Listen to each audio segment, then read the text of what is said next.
Hello, everyone. Peter Maravellis here on behalf of City Lights booksellers and publishers and the City Lights Foundation. I would like to welcome you to another installment of City Lights Live, the virtual extension of the City Lights events calendar, where we continue to celebrate the works of authors we know and love through readings, discussions, and forums.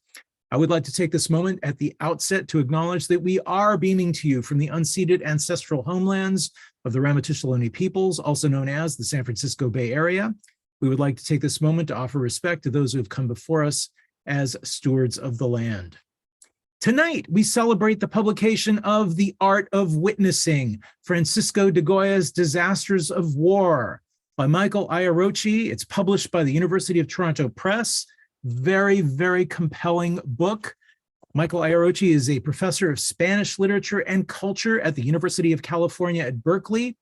In The Art of Witnessing, he explores Francisco de Goya's renowned print series, The Disasters of War, offering insights and contributing to the long-standing debates about Goya's work. Drawing on aspects of Goya's artistry, the book challenges the notion that documentary realism and historical testimony were Goya's primary aims. Professor Iarocci examines Goya's complex moral and aesthetic meditations upon war's atrocities, moving beyond its mere depictions and offering us deeper, more nuanced insights into his artistic masterpiece, which remains a touchstone for serious engagement with the violence of war. Joining Professor Iarocci tonight in conversation is Darcy Grimaldo Grigsby. She is the Goldman Distinguished Professor in the Arts and Humanities at University of California at Berkeley and specializes in 18th through early 20th century French and American art and visual and material culture. Professor Grigsby writes on painting, sculpture, photography, and engineering, as well as the relationships among reproductive media and new technology from the 18th to the early 20th centuries. She has a new book that was recently published called Creole, Portraying France's Foreign Relations in the 19th Century. It's published by Penn State University Press. Join us now in offering a warm welcome to Professor Iarocci and Darcy Grimaldo Grigsby. Welcome to City Lights. Thank you very much. Thank you. Yeah. Michael thought I maybe could launch the discussion by asking you, Michael, to tell us about the ways you came about to this project and how it developed, and how long have you been living in the disasters of war? Well, first, thank you to City Lights. Thank you, Peter, and to the staff who helped put this together. And thank you, Darcy, and those who've joined us here for being in conversation about the project.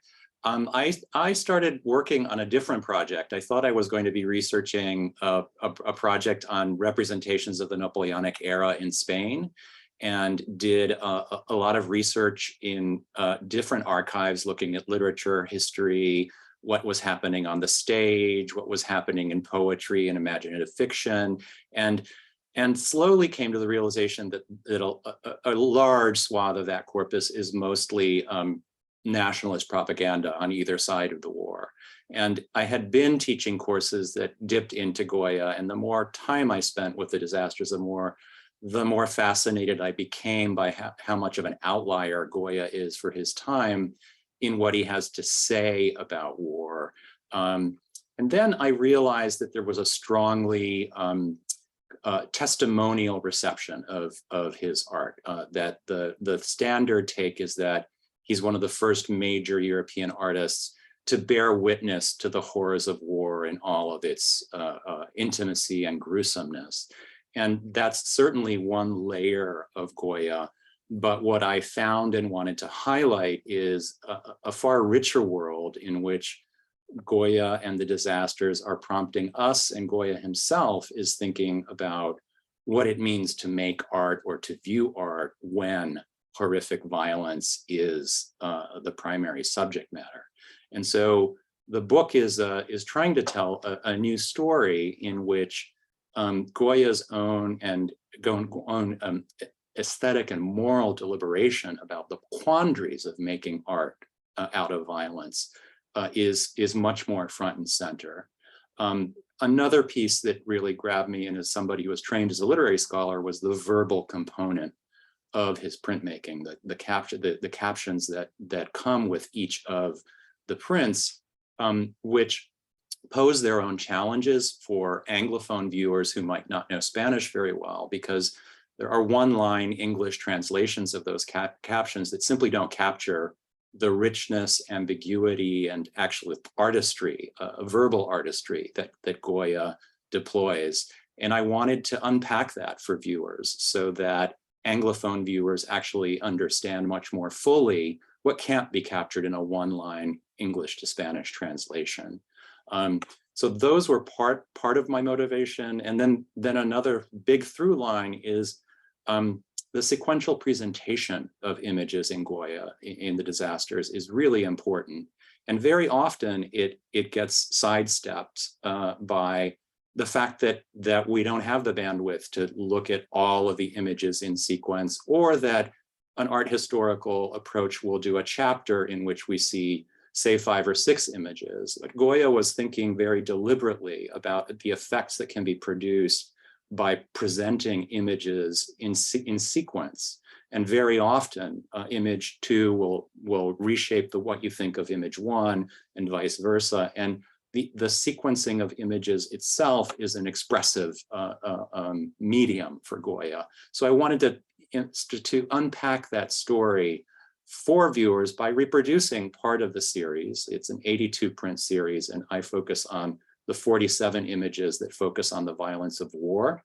And so what you have in the book is a reproduction of those images with mini essays attached to each of them, so that you actually experience the sequence as you move through the book and get commentary on it, so that you can actually see and understand what it means to come to an image after the one that preceded it, and what it means to move to the next image. That's great. And I have to say that introductory teacher that I am in part, hopes that you, Michael, could just quickly describe the very particular circumstance of Goya with a French invasion, a Napoleonic invasion that he opposed, but the kind of pro-French sentiments he had before that invasion. Do you want to speak to that just a little bit before we get going? Yeah, it's a fairly complex question. Goya is very much a part of the 18th century Enlightenment movement in Spain. He is an associate of many of the reformers, Spanish reformers, who believe that actually Napoleon's entry into Spain will accelerate reform. But there's a moment in which the war itself, I think, comes to change his sensibility. He does swear an oath of allegiance to Joseph Bonaparte, as would be required of any member of the court, and he was a court painter. But the disasters, the series itself, is probably the best place to see that he's by no means a supporter of the violence that has been unleashed in the name of reform. And that at the same time, he's also taking distance from Spanish nationalist responses to the violence. So he's complicated to pin down. And there are all kinds of labels that circle around him as to whether he's a patriot or more French identified. And in the end, I think those words yield to something much more complex, which is an artist getting through the war years who sees horrible violence unleashed in the name of some ideals that he himself may have held. Yeah, I mean, I think one of the most sort of astonishing feats is the way that you force us to look at the 47 pictures. And as we've spoken together,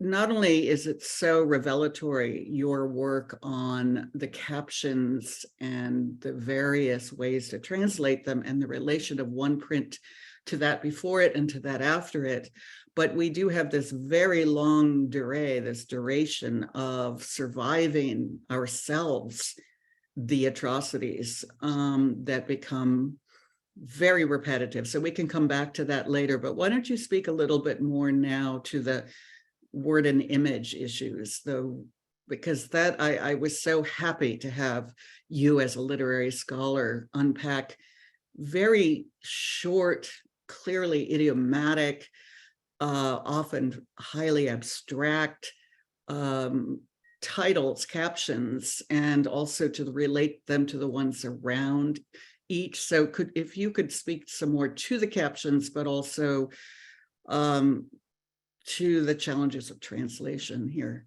Sure. So I think you've really put your finger on it when you underscore just the richness of those captions and the difficulty in translating that. So I don't try new translations. What I do in each image is give you a full paragraph or two on the caption and its ambiguities and its possible readings. Native speakers of Spanish are not of one mind about how to read Goya's captions. And so what you get is a kind of unpacking of those various meanings. And it's complicated by the fact that in addition to their idiomatic complexity, Goya is coming out of 18th century traditions of wit and commentary. So often his captions are ironic or otherwise resistant to straightforward meaning. So I also try to explain that. And the other thing that Goya does deliberately is, I think, to play with questions of voice and address in the captions. So the question, to answer the question, who is speaking or asserting this caption, the answers are often multi-layered. So there can be a first moment where it's the artist labeling an image, but then you realize that the utterance also might relate to a figure in the image who could say it. And so that ambiguity is something that I also explore, that I think enriches the way you engage the image. And in part, it's simply that I wanted to underscore that there is a verbal component. Of course, he's a master artist, an extraordinary maker of prints. But this is a piece of those prints that is often easy to overlook or to downplay. And so what I try to do is to really underscore what happens when you try to match these words with this image. And what happens is that you get a far more conceptually dense, rich, and ambiguous kind of experience than you would already have had just looking at the image. Yeah, I was constantly very alert to when you translated the captions. And I think partly because you're a literary scholar, you felt compelled to do a visual description at length at the beginning. And the captions were discussed often in the third paragraph, let's say. Except when it was the image that followed a caption with another caption that was related. And there you would sometimes open with how it was a sequence.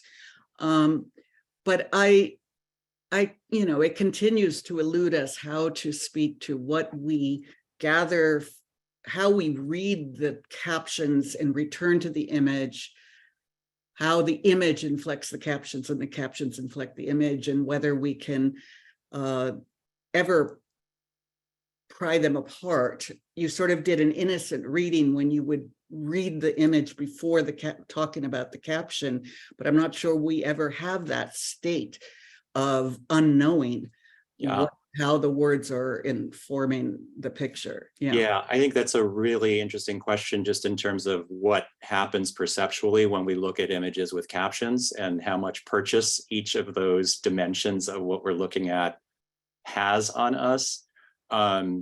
I also do another thing, which is that the captions appear below the images in the originals. And in the book, what I do is to use the caption as a mini chapter title. And that's also just my attempt to foreground the verbal component so that you see it. We could, maybe we can look at. We should go. Yeah. Let's look at a couple so that people can get a sense of what we're talking about. Maybe we could look at the first slide, Peter.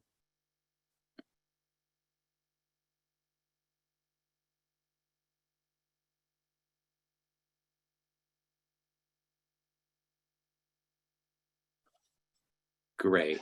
Okay, so this is actually the second image in Goya's sequence. The first one is a man who has foreboding intimations of the disasters of war that are about to come.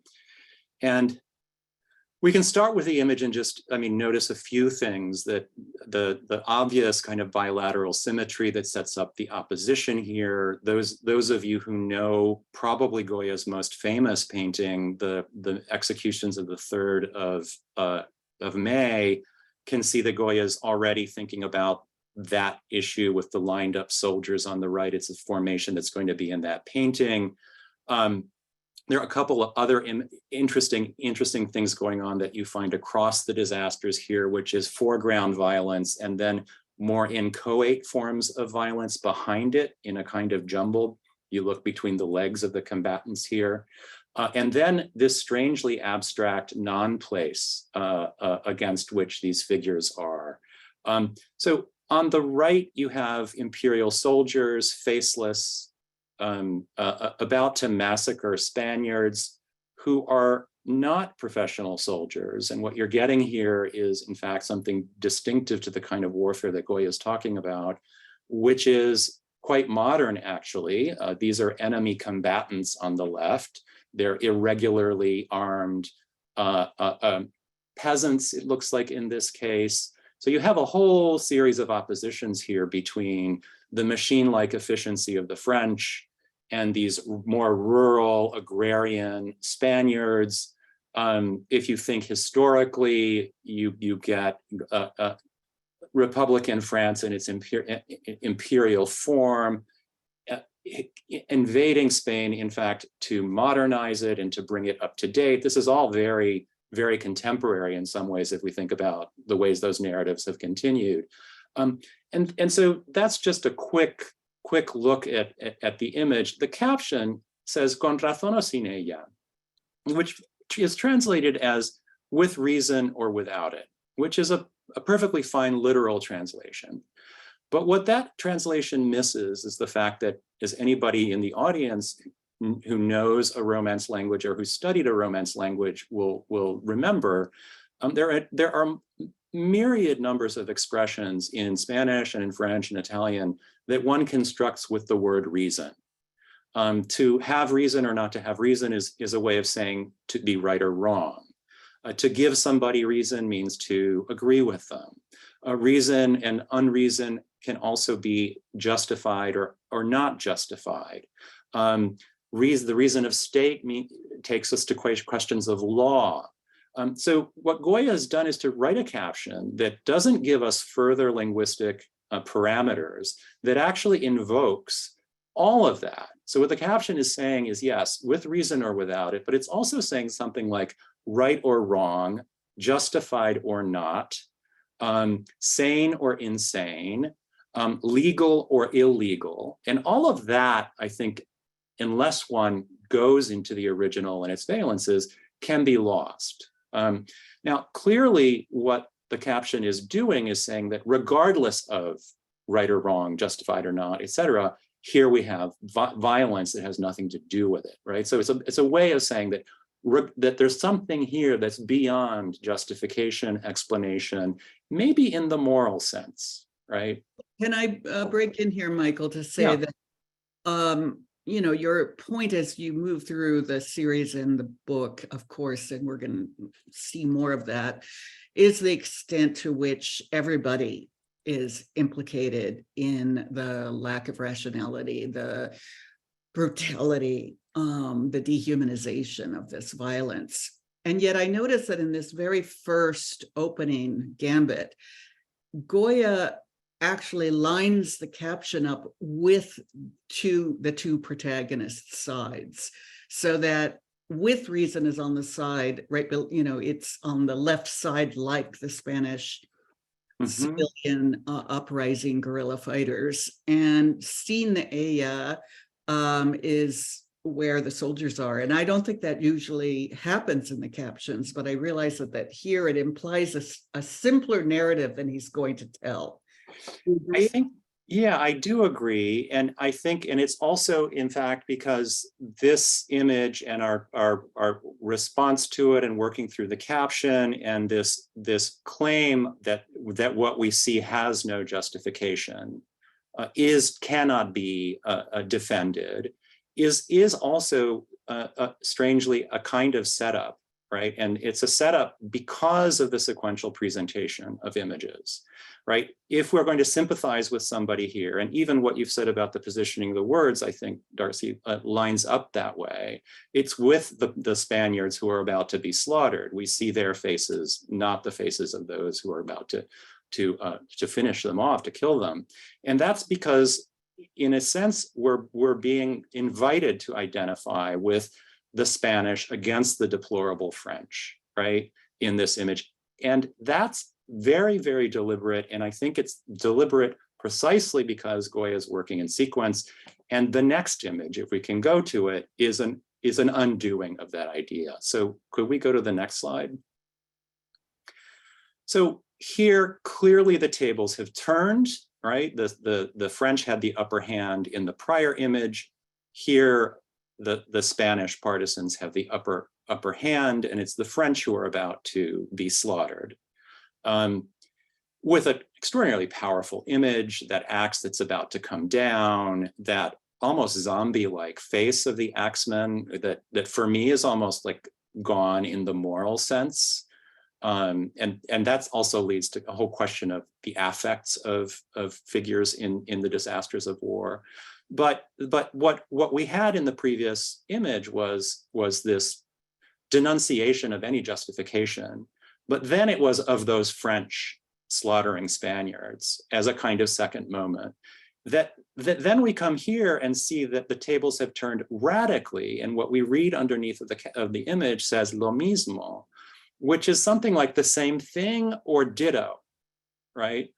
And it is undoing any kind of national identification one might have had. Like our second moment might be like, oh, in the killing, we kill, they kill. It's all the same. But lo mismo is also citational. It's saying that with justification, with reason or without, is also to be carried over here. So Goya is doing something pretty radical for the moment, right? Which is to say that here too, we are without reason, justification, without law, which would mean even defense of the country against an aggressor, which would be a reason, right? And that is where Goya is completely out of line with, and is actually dismantling, I think, the enemy-friend distinction, and saying that this kind of violence undoes any kind of identification with one side or the other that you might want to engage in as a viewer. And that only happens in the sequence. So if you only saw the first print or the second print, you wouldn't have that experience, right? So that's partly what I'm trying to emphasize for readers who are coming to the disasters for the first time, or for readers who've looked at the disasters before, but really haven't spent time to slowly move through the sequence. That's great. And it's a very bold beginning on Goya's part. And it really, your book fully captures the sheer drama, if we could go back, drama of that 1-2 in what are actually the second and third pictures. I also want to point out that visually, when I read your book, and we've had some conversations about it, I feel that sometimes you were inclined to try to make legible that which is not legible. And this is a perfect example where, the whole power of the image resides in the fact that we have a great deal of difficulty prizing it apart. And that the horror is partly we can't even read body parts and distinguish to which bodies certain heads belong, etc. So that lo mismo, the same, is also undoing the dyadic composition of the first picture, where we thought there was two sides, and now it's becoming what for me as a French specialist is the raft of the Medusa, the intermingling of one and all in this abjection, suffering, etc. So I think that the axe does a lot of work to act like there's still a protagonist who's violent. But nonetheless, the rest of the figures, including soldiers and peasants, seem to be, in a kind of illegible pile. heat. Yeah, no, I think that's a great observation, and the jumble of body parts in Goya is something that you find, repeatedly, and is part of the quandary of like, what am I doing trying to pick out body parts in right, or make things out. I think that what I'm trying to do is to point to the parts of images that are legible and to acknowledge when they are not and what that might do. Yeah, I think you do that.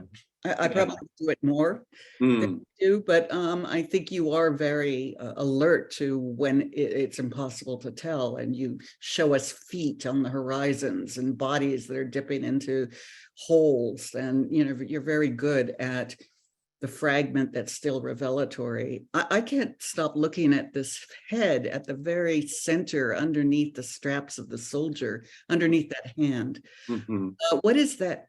What is that that's merging with that head, that shape that looks like what? What do you see anything there, Michael? Yeah, I mean, I think that's making your point. Yeah. I think What so. is that? Is that a head? Is it a, I mean, this is what happens in the jumble, right? Yeah, Um, exactly. yeah. And it's often the case too that you will find, the more time you spend with an image in Goya, something that you didn't see in the jumble that will horrify you. Yeah. So if you may have mistaken what is under his arm, or thought initially that you had a read on it, and then you start to ask, is that two eyes and a nose? Right. I think that's that's kind of the kind of thing that Goya is having us engage. Yeah, it's brilliant. I think maybe I could also just say a couple of things, because we're going to see a couple other slides, but just this idea of the strange pictorial space in which we find ourselves and in which we find most of the disasters is it's something that people have talked about. One of the things that for me, and that I try to argue across all of these images, is that by not locating the violence in traditional three-dimensional Renaissance perspective space, Goya is doing something very interesting, which is that there's an any place kind of quality for me about the images, right? This would be very different if there were a recognizable, historically locatable kind of place. And I think that's deliberate. It's what gives the images some of their continued kind of relevance, aside from the fact that people continue to kill each other. And so very often what we have is figures against spaces that are difficult to figure out or to read naturalistically. And one of the things I think that does is to remind you that you are in the space-time of an image. And we can get into that a little bit later on, but I think that has a really important dimension to it, in the sense that because we're often positioned as witnesses to violence, Goya is finding ways of saying, but don't forget that you're also looking at a picture. And I think there's a kind of ethics there, and a reflection on the difference between actual witnessing and witnessing through art, both as a maker or as a viewer of art. So in a sense, partly what the book does slowly is to try to persuade you that Goya is thinking about what today we call the ethics of representation, or just asking those fundamental questions that are sadly so contemporary. What does it mean to look at this? Or what does it mean to make art or images out of such violence?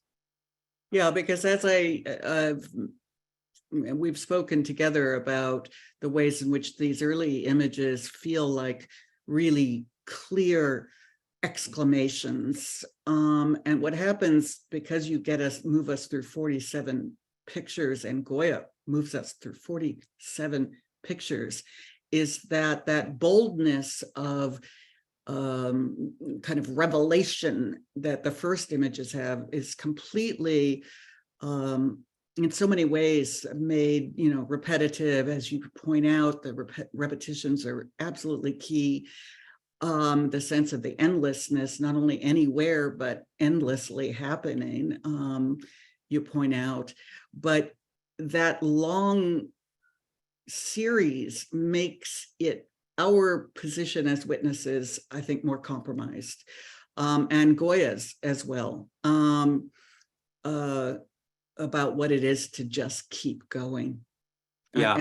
I think we can get to that after you've shown more pictures and we Oh, get. sure. I mean, I can say a couple of things about that. One is, this is just 47 of an 82 print series. So you're absolutely right that the journey through this ends up also doing things to the viewer that seeing one or two or five, especially dramatic images would not. And one of the things you've said is that it kind of flattens things out.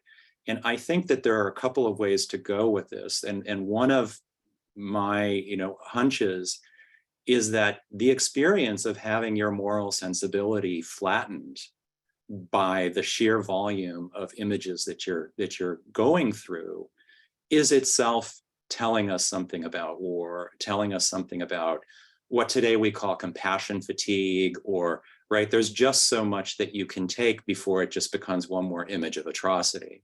And I think that thinking about that in relationship to the project of the disasters of war is really interesting, because so many of the perpetrators within the disasters of war are impassive, right? They're gone, they're not furious, they're not impassioned. And there's an interesting echoing between that flattening that you're talking about and something that Goya puts his finger on repeatedly, which is that killing people becomes a flattening, everyday kind of affair. And it's not affectively charged. And so I think that the series may be trying to echo that in a really macabre kind of way by forcing us through so many images. And a few people who've read the book have said, I can't just sit down and read this. I have to stop and put after 5 or 6 images and then come back. And I think that's telling, right, about what you're underscoring. Yeah, I tried to read it straight through and pretty much did, but it really made me confront what the tedium of the repetitions and the question about why Goya kept going and why I'm still going, why you're still going. The sheer sense that it is, and this is the experience of war for many who are there. I have not been in one, but the tedium and the banality and the quotidian nature of having violence enacted day after day after day is part of what the series forces us. And I think people who come in and read 3 or 4 are in a way avoiding the project. The pain of the project is to try to read it through. Yeah, I think so. And I think I think that's a slow task, to be honest with you. I think that dwelling in the images and the captions and looking at the sequence is not something that fits very well with the attention spans that we have structured for us today. Right. And sometimes I think, that visual arts and film are, the classroom is full of people in these courses with a hunger. And it is the hunger for the visual, and we're a visual culture, but it's also because these are places where we actually invite the student or the viewer to slow down, right, and to spend time with the image. And I think there's a hunger there too. And here it has pretty strong and difficult kinds of consequences. What you've mentioned though also makes me think of another thing that's happening repeatedly in Goya, which is that whatever our affective response is to an image, and often it is how grueling, how horrifying, how gut-wrenching, the captions are usually taking us in a more cerebral, conceptual direction, right? And so part of what's happening there is, and Goya is very deliberate about making sure that your response is not entirely simply affective, and that you then say, oh my goodness, this is far more complicated than my moral response sitting in the comfort of wherever I am looking at an image. would lead me to believe. Oh, I'm so vexed and unsure what I think about the complexity of the words and what the words point to, making us more aware of it as a book-like artifact, and more like reading at some level, and all of that having a distance. First of all, we talked together about how it makes it seem the way we feel complicit is partly because it feels private when we're going through these images, as opposed to standing in front of the 2nd and 3rd of May in the Prado, which are public scale, and we're standing there with other people looking upon them. This has raises the same kinds of issues that pornography raises, about whether we have an insatiable appetite for it, and whether Goya does. Yeah, well, and I think so. And I think Goya is thinking about those as problems, right? So there are many images in which his subject is the spectacularization of violence, right? So people are being hanged or executed, and there's a public watching in the image. And there, he certainly is begging the question of the relationship between, say, the public's gathering to watch an execution and our own gathering or our own viewing. So I think that Goya is certainly prompting us to think about looking and the highly charged nature of looking when this is the subject. And there are places where he thematizes that very explicitly that we can look at maybe a little bit later on. Mine is flying, of course. It's 6:40, if you can believe it. So I was wondering why don't we just move through all the rest of the images quickly, just so people have. Sure, I'll just do very quick takes here. This is another, so if you can go back one, we'll just go like so this one, the caption says they don't want to, and it's a scene of attempted rape, which, and again, just to emphasize sequence, here it looks like the rapist is not going to be successful because the woman is going to plunge a dagger in his back. But this is also part of a deliberate sequence. So let's go to the next image. So again, we get to the jumble, Darcy. The last image said they don't want to, which also, by the way, is debunking the myth that has accompanied rape for centuries about women wanting rape, right? So it's a very clear statement. This caption says, neither do these women want rape. And if we jump into the jumble, it seems like the soldiers have the upper hand.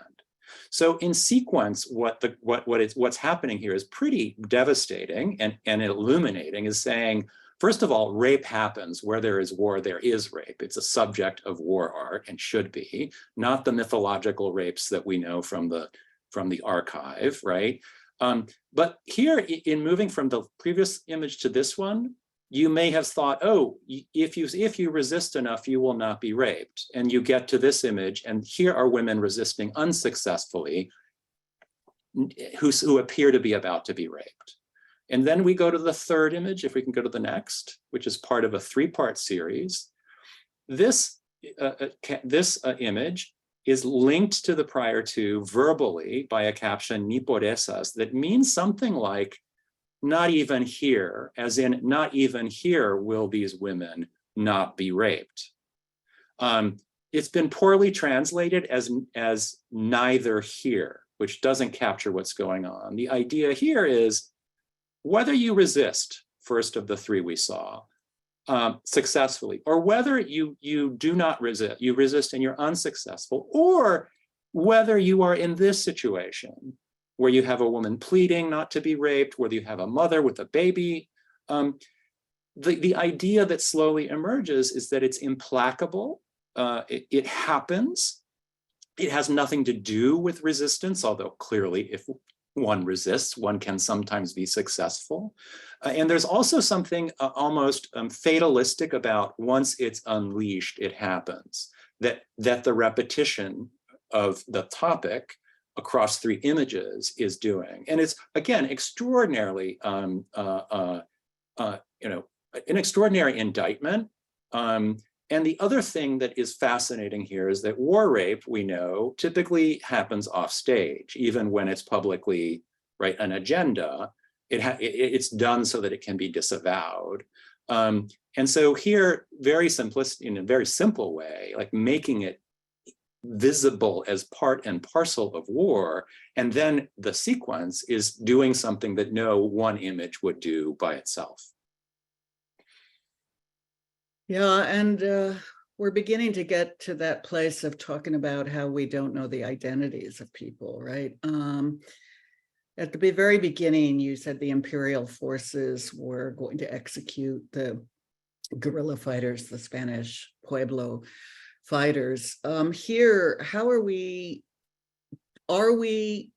in any way cued that we should see these soldiers as one side or another? Because there were Spanish soldiers too, and they all dressed bloody the same. They wear Napoleonic caps. They have very similar uniforms. I tried to do a little research to see if I was just not reading some cues, but they both have similar range of headwear. But this figure in the foreground, is he an injured? What is the head wrap? So most of the commentary on this print takes that to be an injury, that his head is wrapped because of an injury. Yeah. And to address your question, that gets back to the jumble, right? The question of identification. I think that's a really interesting one. And there are images where you clearly do see the sides. There are many images where art historians simply disagree about what the sides are and how to read them. And so I think that problem is enriched by, why would that be the case? And in fact, the first two prints that we looked at are an answer. And it's because morally speaking, right, does it matter which side is doing what to whom? And Goya is actually signaling that no, it does not matter. And in part, it's because those very identities so often organize the violence. So I think that the kind of difficulty of identification is visually prompting viewers to say, the question of which side are they on does not matter here, given what is happening, right? And that's, again, it's a pretty radical kind of 18th century humanitarian critique of war as such, that is saying, the business of who are the bad people here is not really the primary question. The more important question is, look at what's happening. Well, also, I mean, it's just a typically stupid quest to identify that which the artist has worked so hard to make us see as unidentifiable. I have undergrads who come working on a paper and saying, I can't tell if it's this or it's that. And I'm saying, tell us about that. Except you can't tell if it's this or that, and tell us why. It can be that complex. It's so foolish that this materialist kind of quest for which church is that, right? And that's also a great, segue into this, and if we go back to the pictorial space here, clearly there's an archway. Yes, there's a church in the background, but there's no attempt to tell us historically where we are. And Goya's quite capable of doing that when he wants to. So very often background figures, when they are naturalistic, so this strange silhouette of a church, set up kind of maybe symbolic or moral reflections. What does it mean that rape is about to happen in an archway in front of a church is the question, more than what church is that, right? The other really interesting thing here is that many images, many of Goya's disasters are under archways, in caves, in these strangely kind of parabolic spaces that are oppressive, that one could read in terms of a kind of commentary about the warping of space during wartime. But it's also a technical kind of nod, right? You need those dark background tones for the white figures to work, right, within the medium of an etching where black, white, and its gradations are your medium.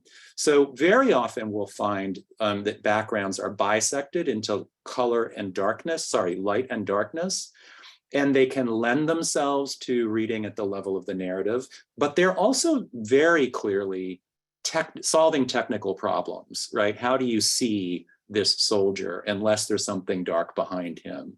I think is something that, again, is like very close to signaling the artifice of the image and its construction. Yeah. I mean, I mentioned to you that I'm struck by how, well, I mean, first of all, I just think Goya's brilliant. It's amazing what he accomplishes in these rather small images. And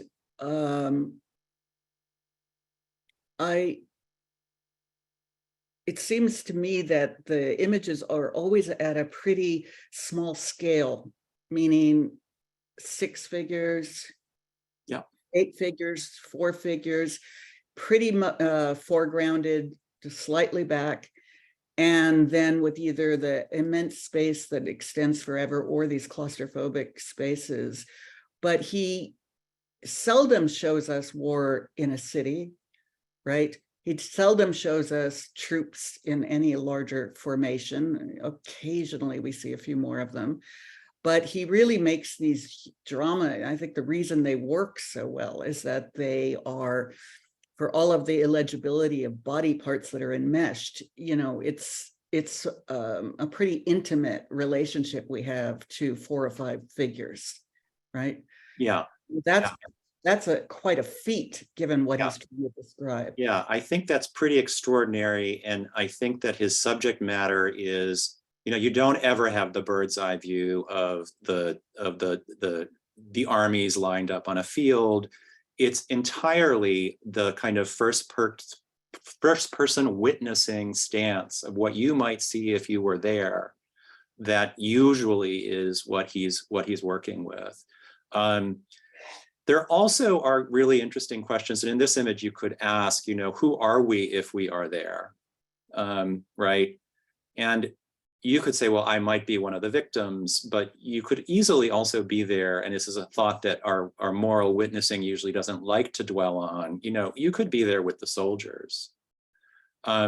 It's not tagged expressly here, but the question of who are we in the darkness as notional viewers, looking at a scene of rape is something that I think Goya is deliberately eliciting, right?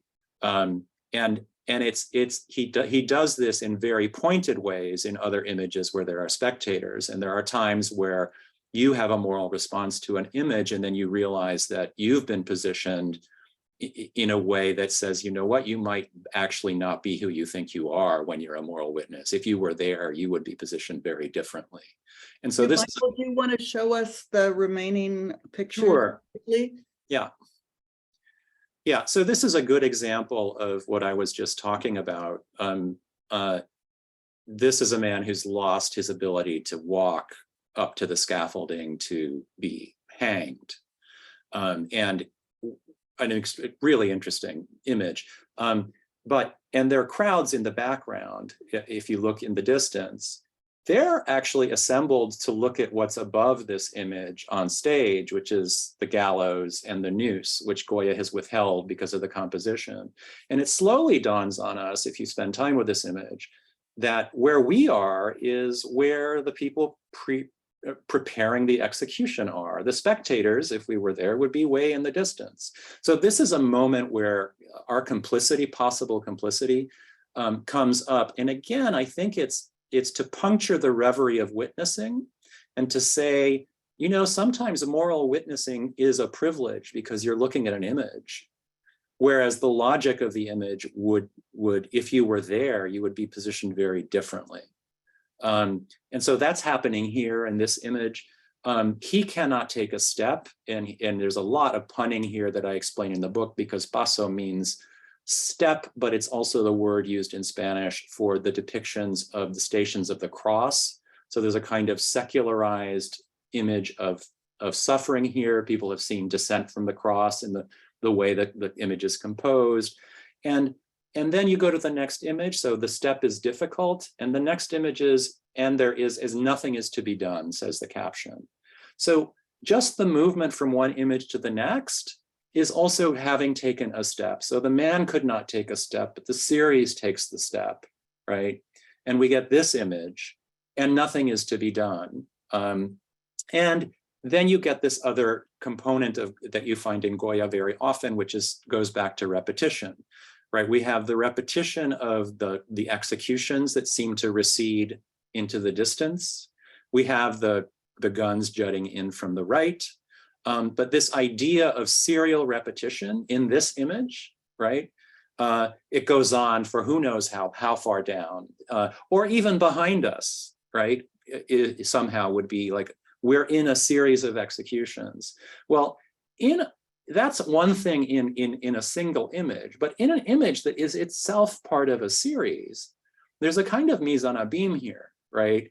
Goya is presenting serial violence, and here's an image that is presenting a series of images, right? So there's a kind of echoing of the serial structure of Goya's Disasters of War that pops up in particular images through. So the easier way to say this is that Goya is not unaware of the problem or the challenge of thinking about repetition, right? So here he's actually thematizing repetition. And that's in a series that is itself forcing us to repeatedly see things over and over. Experience it over and over. I'm remembering that in the 3rd of May, the large painting he does after this series, that part of what's most horrifying about it is the sense of the endless line of new victims that are going to come up and occupy the spot of the person about to be assassinated, and the growing pile of bodies to the left. It's a much more heroically pitched martyrdom. Yeah. And this image comes as close as the Disasters of War does to that kind of heroic martyrdom. But it already is showing us the kind of, again, as you say, the repetition of other people being shot further in the back. And the sense of the very frightening sense of the body that's in the ditch to the left, far left. We assume it's something body-like. Yeah.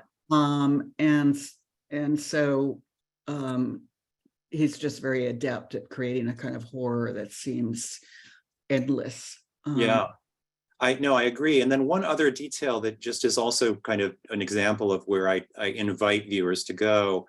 The barrels coming in from the right, which he does in several images, you clearly see what they signal in the repetition, right? The soldiers that you can't see off to the right are in front of you, and what is in the series. But what that kind of compositional withholding also does is to, again, kind of puncture the fantasy of witnessing. If we were there, we would see the soldiers to the right. And so for me, the framing, is a device that can be extraordinarily expressive, but that also signals the artifice of the image, right? The world we don't experience the world normally as having frames, except under exceptional circumstances. And what Goya's doing here is showing us an image in which you might say, I'm witnessing something, and yet withholding its source at some level. And then you realize that withholding happens at the level of the image. But it also is answered by the middle ground soldiers. Yes. Yeah. They give us a sense of what we're missing in the foreground. Yeah. Yeah, amazing. Do you want to tell us? Sure. Maybe we can go to a couple more. All right, so this is one that, again, we have that similar bayonets, rifles jutting in from the right. Who are these people? Most scholars have determined that this is kind of a upper class family or household. Where are we? Again, that strange parabolic archway space. If we were going to have a naturalistic read, it would be those caves or grottos in which 19th century travelers often rested when they were traveling. So one story is these people were in the wrong place at the wrong time. and they're all about to be mowed down. And there's extraordinary pathos, obviously, to the way the image is constructed, that man pleading, the woman with her arms thrown back. When you couple it with the caption Goya wrote, which says, no se puede mirar, which means one cannot look, then this becomes a much more complex meditation on looking and on what it means to look. First of all, what does one cannot look mean? It could be a prohibition, it could be don't look, this is horrible. It could be what one says when one has looked and it's unbearable. But then you realize that none of the figures within the scene appear to be looking at what's going to happen to them, right? There's the man with his back turned, the man pleading, most say his eyes are closed. The woman, you see them all with closed eyes or semi-closed eyes. And so there you have, that becomes very charged when the caption is one cannot look, right? And one cannot look might be labeling their inability to look at what is coming. But then in a second level, and at the level of the image, one cannot look names again the soldiers that we cannot see, right? So the image seems to be pushing us to reflect on the difference between their not looking and everything it means for them and ours, right? Which has a different meaning because we're looking at an image that's deliberately constructed that way. So this is a good example of where my argument is that Goya is very much aware about the quandary of looking and of making when this is the subject matter. And that's where I try to take viewers with each of the images. Not to say that historical testimony, which has been one of the dominant ways of understanding Goya, is not important.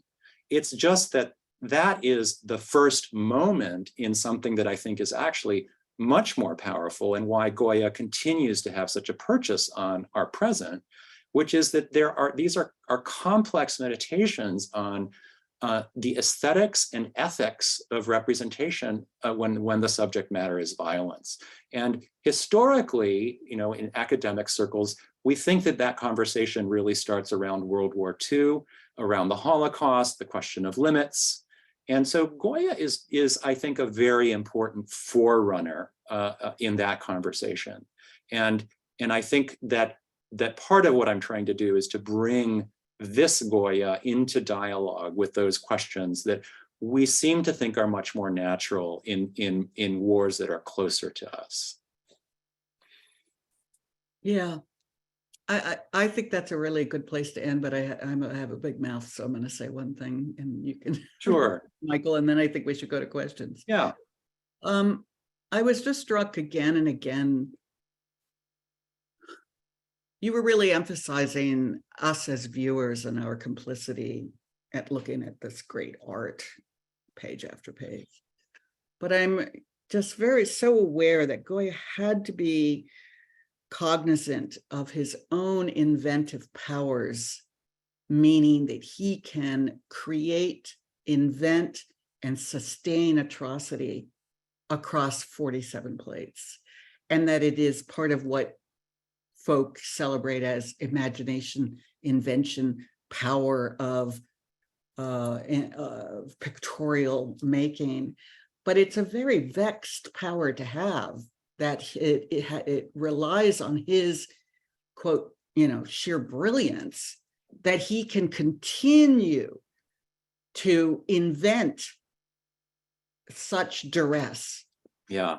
Right. Yeah, no, I think that's a great comment, and maybe we can just go to the last image, because I think I agree with you on that power and that inventiveness. I also think that Goya is aware of the problematic nature of that power, and this is a great image for that. So mutilated bodies hung on a tree. The caption says, a great feat or making, could be a translation, with the dead.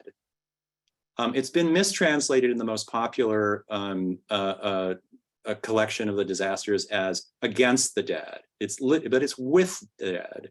So Goya here is saying, look at what they've made of these people. And there's already a kind of macabre aesthetic of a decorated tree going on within the narrative, right? That somebody has done this and they have done it for purposes of display, right? So they've made, this is what they have made of the dead at the level of the scene.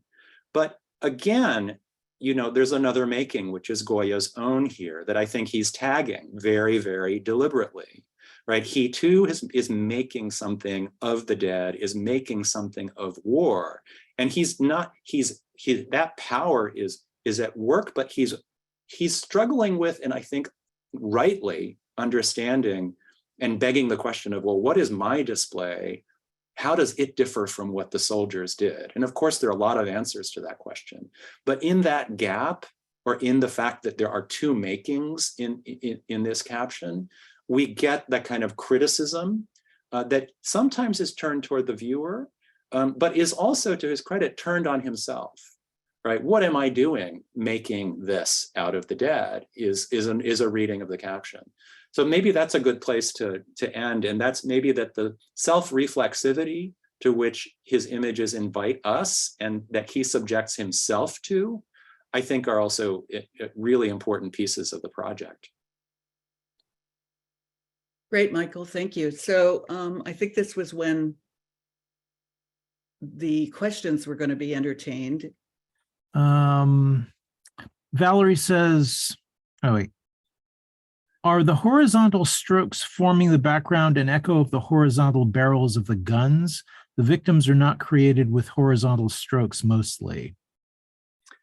Yeah, so I think that maybe I'll speak to the way that the strokes are working in many of Goya's images. Often the angles and lines of strokes that Goya uses will echo what is happening in the image. So sometimes it'll amplify, say, the force of a blow, so that there's a conversation between background strokes and foreground images.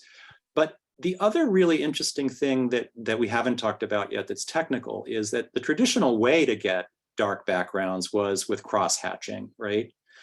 Goya's also playing with something relatively new for his age, which is aquatint, which is not strokes, but it's a kind of powder dust that you would apply to the plate that would allow you to actually make tonal swaths in etching that are beyond cross-hatching. Based on how granular that powder is, the plate would be bitten by the acid in a different way.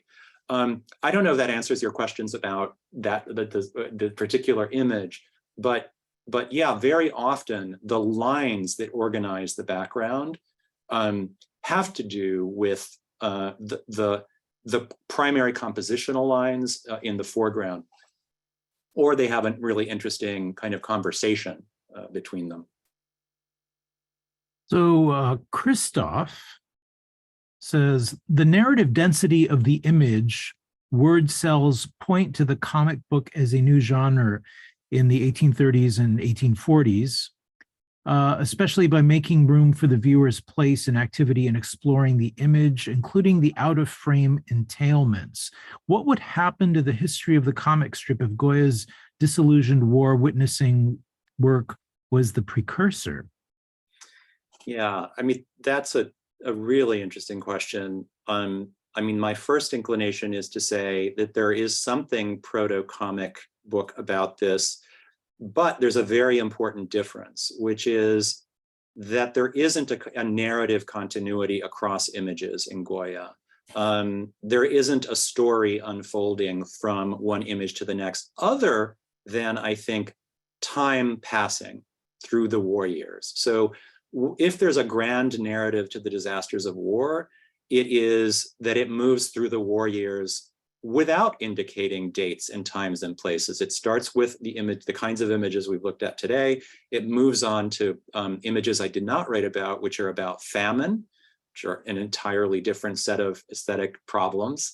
And then it winds up with allegorical images of the end of how the war ended, which is that an even more reactionary monarch returned to the throne than what was there before the Napoleonic invasion. So Goya is organizing time generally, but he's not trying to tell a story the way a comic book does in moving through the sequences. That what if question that Christoph asked is great. It also lets me tag something really interesting, which is that Goya makes most of these images during the war years and shortly thereafter, so 1808 to roughly 1820. But they do not become public until the first edition in 1863. And that's colored both their reception and possibly, you know, what the relationship to comics might be. But I think, I don't know if that answers the question, but there's something there about the graphic organization of narrative Goya's doing that's not quite yet a comic book, but that is organizing our movement through the series as a narrative. And I think that hasn't really been highlighted strongly, and it has implications for the way we look at his images. I see Judith Butler has turned on her camera. Their camera. I feel suddenly exposed. Cameras do that. I just loved this conversation, and in particular, the ways in which all the possible identifications get undone, and we are left with a kind of atrocity. I was thinking that the debates about cluster bombs are precisely this, like, why would we use these bombs when we condemn it when others use these bombs, and we condemn it because we think it's wrong? And yeah, and is one sort of atrocity acceptable and another not, or are they all atrocity and therefore objectionable? So I felt that this discussion was very resonant, and I also loved the way questions of form were linked with questions of historical urgency, a very rare and moving combination. I guess something in me wanted to know whether Picasso's Guernica is citing Goya, and obviously I know there's art historical work on that, but what do we think about the way in which Goya is as a silent precursor to 20th century images, paintings of war and of resistance that are complex and which do seem to disarticulate bodies into non-identifiable parts? I guess that was the question I had in mind. Yeah, I mean, that's a wonderful question. I think the short answer is yes. Picasso knows Goya very, very well. In fact, he has a painting that's less well known that is, I think it's titled The Massacres of the Korean War, which is entirely citational, but in kind of Cubist idiom, with the soldiers lined up on the right and the victims on the left. So I think that there's something really interesting to be done with that conversation that we were having about body parts and the jumble and the non-identification, once you start to move into more expressly modernist visual vocabularies, right? What do you think, Darcy? Well, I think Picasso is actually much more invested in discrete figuration, right? In other words, he is not going to let us have the mush. And the image I think of when I think of Goya and Picasso is the extraordinary Goya that we don't have on our group of pictures, that has the really unusual interior scene, so thus like Guernica, in which there is an intact chair. And I wanted to press you, Michael, that you didn't talk about how disruptive in the whole series it was to have one chair, piece of domestic furniture, totally intact while the violence is raging all around. And I think of the light bulb in Guernica, what it is for the mundane object to persist when the bodies are being assaulted. So yeah, no, that's a great point. And if I'm remembering the image that you're referencing, it's a jumble, and you know the speculation here is, yeah. So the commentary on that image is that it may be one of the first images in visual arts to try to that depicts the effects of a bombardment, because that's a household that's collapsed. Yeah, I mean, it's extraordinary. It's Right. so unlike by being located in an interior, right? Yeah, and there, I think you're absolutely right, Darcy. I think that Goya is staging the question of rubble, and in the rubble are human beings, and human beings that have now become objects, and chairs that survive lying next to each other as something that war produces routinely, right? And in that sense, the intact and the not, and the broken is another register that I see Goya working with very often. He does that often with broken sculptures, so bodies that appear as broken sculpture, where there's the macabre idea of how did this body become a sculpture?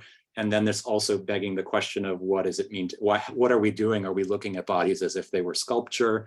So again, there's a kind of very sustained I think moral deliberation on a fundamentally amoral phenomenon, right? And I think that's what is often informing the kinds of tensions about viewing that I think I'm trying to underscore, which is that he's very much ahead of his time in the sense that part of the takeaway is there are limits to what you can understand through pictures. Pictures can get you, a good way of the swap, but don't for a moment think that even these images that have taken so much out of you are anything like war. And so that's why I think that moments where we're prompted to think about the difference between viewers of images and the kind of imagined moral witness, or the imagined notional viewer, is important in Goya. I mean, just great, Michael. Mm. Thank you for this great book. I think maybe we've reached time. Yeah, we're at the top of the hour, but I really want to thank both of you for what's been a very insightful and compelling talk, and very powerful. Also, really want to thank Professor Judith Butler for bringing this fine book to the attention of City Lights and making this evening possible. Today's event has been made possible by support from the City Lights Foundation, continuing the legacy of our founder, the late Lawrence Ferlinghetti, through our public events, our publishing program, and educational outreach, all dedicated to sustaining a vibrant community of readers, writers, and independent thinkers. So take care, everyone. Hope to see you all again soon. Ready. Yeah, thank you, City Lights. Thank you, City Lights. Yep.